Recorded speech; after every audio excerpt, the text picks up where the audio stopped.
Hi. അപ്പോൾ ഇന്ന് ഞാനും അമ്മയും വന്നിരിക്കുന്നത് കുറച്ച് പാലറിൻ്റെ ഓർഡർ ഉണ്ട് നമുക്ക് നാളെ ജൂൺ 14 ഞായറാഴ്ചക്ക്. അപ്പോൾ നമ്മളിന്ന് ജൂൺ 13-ാം തീയതിയാണ്. അപ്പോൾ നമ്മുടെ ആൾക്കാർക്ക് ഈ പാലട പായസം ഇഷ്ടമുള്ളവർക്ക് വേണമെന്നുണ്ടെങ്കിൽ നിങ്ങൾക്ക് ഇപ്പോൾ തന്നെ ഓർഡർ ബുക്ക് ചെയ്യാൻ പറ്റും. ചെയ്ത് കഴിഞ്ഞാൽ നാളെ നിങ്ങൾക്ക് ഒരു ഉച്ചൻ്റെ ഉള്ളിൽ വന്ന് കളക്ട് ചെയ്യാൻ പറ്റും. ആവശ്യമുണ്ടെങ്കിൽ പറയുക. പാലട പായസം പറഞ്ഞാൽ എല്ലാവർക്കും ഇഷ്ടമാണ്. ഇനി എന്താണ് ഞങ്ങളുടെ അടുത്ത് പറഞ്ഞില്ല എന്നുള്ള മുന്നറിയിപ്പിന് വേണ്ടി മുൻകൂട്ടി പറയുകയാണ്. മക്കൾക്ക് ആർക്കെങ്കിലും താല്പര്യം ഉണ്ടെങ്കിൽ പറയുക. അപ്പോൾ കുറേ പേര് പാലട വേണമെന്നൊക്കെ പറയാറുണ്ട്. അപ്പോൾ അതുകൊണ്ടാണ് ഇപ്പോൾ നാളെ പാലട ഉണ്ടാക്കുന്നത് കൊണ്ട് അപ്പോൾ എല്ലാവർക്കും പാലട ഇഷ്ടമുള്ളവർ ബുക്ക് ചെയ്യുക. നിങ്ങൾക്ക് വന്ന് കളക്ട് ചെയ്യാൻ പറ്റും.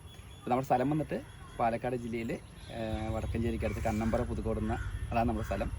അപ്പോൾ നിങ്ങൾ നേരിൽ വന്ന് കളക്ട് ചെയ്യേണ്ടി വരും. ഡെലിവറി ചെയ്യാൻ സാധിക്കില്ല. അപ്പോൾ പായസം വേണ്ടവർ ഡയറക്റ്റ് മെസ്സേജ് അയയ്ക്കുക. എത്രയാണ് വേണ്ടത് പറഞ്ഞാൽ മതി, ചെയ്ത് തരുന്നതായിരിക്കും. അപ്പോൾ അതിനു വേണ്ടി ഞാൻ അമ്മ വന്നിരിക്കുകയാണല്ലേ. അപ്പോൾ എല്ലാവർക്കും ഒരിക്കൽ കൂടി ബൈ ബൈ. വീണ്ടും ഒരു പുതിയ വീഡിയോ ആയിട്ട് വരാം.